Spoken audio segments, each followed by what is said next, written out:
છેલ્લા ઘણા સમયથી રાજ્યમાં દરેક સમાજના બંધારણને લઈને ખૂબ ચર્ચાઓ થઈ રહી છે અને આ ચર્ચાઓ વચ્ચે ઠાકોર સમાજે પોતાનું કડક બંધારણ તો બનાવ્યું, પરંતુ બંધારણ બનાવ્યાના થોડાક દિવસોમાં જ તેની અમલવારીને બદલે તેનો ભંગ થતા દ્રશ્યો સામે આવ્યા હતા। ગબ્બર ઠાકોર અને અર્જુન ઠાકોર બાદ સાંતલપુરમાં એક પિતાએ પોતાની દીકરીમાં ડીજે વગાડ્યું અને સમાજે લાલ આંખ કરતા મોટો દંડ ફટકાર્યો છે।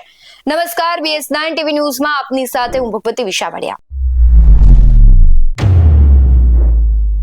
લગ્નનો પ્રસંગ હોય એટલે આપણે જાણીએ છીએ કે ઉત્સાહ ઘરમાં હોય જ, પણ પાટણના સાંતલપુર તાલુકાના કોરડા ગામે ઉત્સાહ એક પિતા માટે આર્થિક ફટકો સાબિત થયો છે। મગનજી ઠાકોર નામના શખ્સે પોતાની દીકરીના લગ્નમાં રાસ ગરબા અને ડીજેની રમઝટ બોલાવી, જેનો વિડીયો સોશિયલ મીડિયામાં વાયરલ થયો। બસ આ જ ડીજેના તાલે ઠાકોર સમાજના વર્ષો જૂના બંધારણના લીરે લીરા ઉડાડ્યા હોવાનો ગણગણાટ શરૂ થયો અને મામલો પહોંચ્યો સમાજની સમિતિ સુધી। આ વાયરલ વિડીયોને પગલે કોરડા ગામે ઠાકોર સમાજની ગ્રામ સમિતિ, તાલુકા સમિતિ અને સમાજના મોટા ગજાના આગેવાનો એક તાકીદની બેઠક મળી। બંધારણના ઉલ્લંઘન બદલ સભ્યોમાં ભારે નારાજગી હતી અને કલાકો સુધી ચાલેલી ચર્ચાના અંતે એક કડક અને દાખલારૂપ નિર્ણય લેવામાં આવ્યો।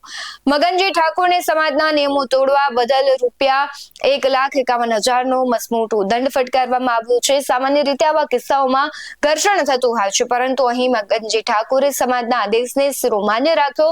તેમણે ભૂલનો સ્વીકાર કરી દંડની પૂરેપૂરી રકમ ભરી દીધી અને આખરે વિવાદનો સુખદ અંત આવ્યો।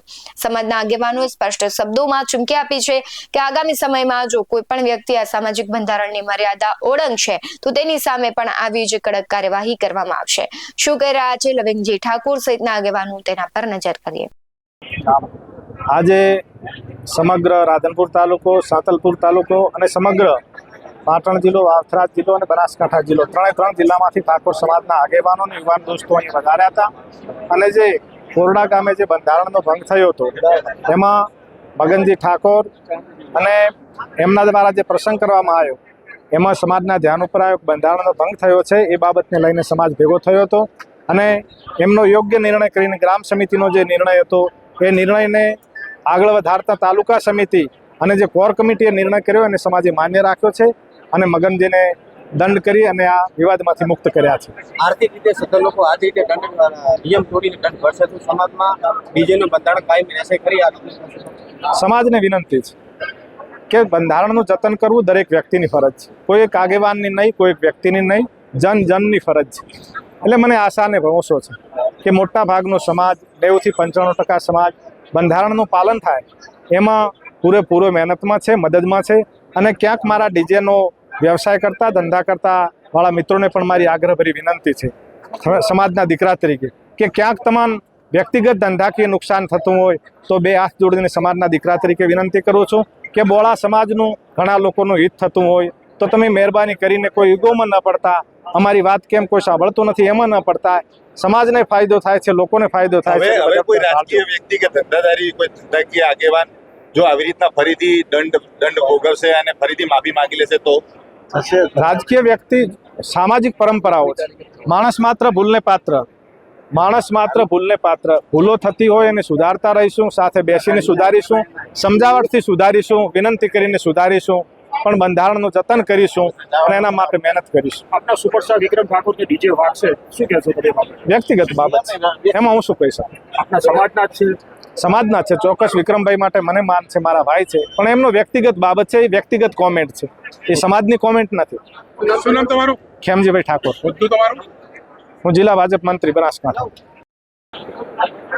આ કોરડા ગામે આ બનાસ ફાર્મસીમાં અમારા કોર કમિટીના સભ્યો આદરણીય કેસાજી ઠાકોર સાહેબ, અમરતજી ઠાકોર, ચંદનજી, ખેમાજીભાઈ, રસિકજી, બાબુજી, બીજા અન્ય કોર કમિટીના સભ્યો પણ અહીંયા આવ્યા હતા।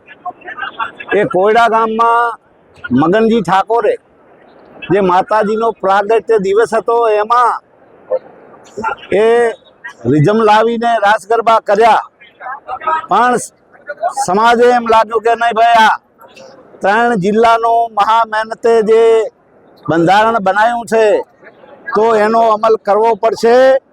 એટલે મગનજીને પણ અમે વાત કરી કે ભાઈ સમાજ જે કહે છે એ કરવા તૈયાર છું, અને સમાજની આજે તમારી હાજરીમાં મગનજીએ અહીંયા આટલા બહોળા સમાજમાં 3 જિલ્લાના સમાજના આગેવાનો આવ્યા અને એની સમક્ષ માફી માંગી, પણ છતાં સમાજને જે ઠીક લાગે એ હું સમાજને યોગદાન આપવા શિક્ષણમાં એ દાન આપવા 1,51,000 રૂપિયા એ શિક્ષણમાં દાન આપ્યું છે અને સાથે સાથે માફી માંગી છે અને ભવિષ્યમાં પણ આવી હું ક્યારેય ભૂલ નહીં કરું, પણ બીજા પણ ભૂલ ન કરી શકે એના માટે આખો અમારો 3 જિલ્લાની જે કોર કમિટીની નજર અને જિલ્લાની કમિટી નજર, તાલુકાની અને આની બધી જવાબદારીઓ એ ગ્રામ સમિતિને આપી છે કે જે કાંઈ ભૂલ કરે, જે કાંઈ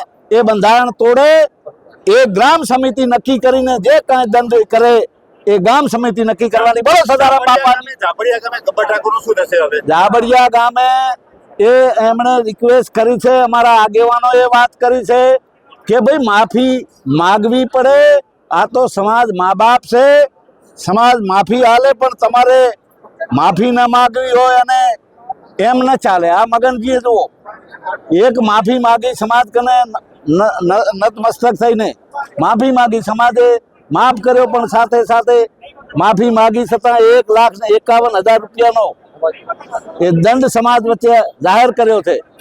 એની આ શીખ લઈને બીજા કોઈ આ 3 જિલ્લામાં આવું કોઈ બંધારણ ના તોડી શકે અને નકે દંડ એ કોર કમિટી પણ એનો દંડ કરી શકે. એટલે બધાને 1,51,000 દંડ કે જે ગામ સમિતિ નહીં, ગામ સમિતિ કરે ને પછી કોર કમિટીને એમ લાગશે કે ભાઈ આજે જો ગામ સમિતિએ 21,000 રૂપિયા દંડ કર્યો તો બધા એને થોડુંક નારાજગી હતી.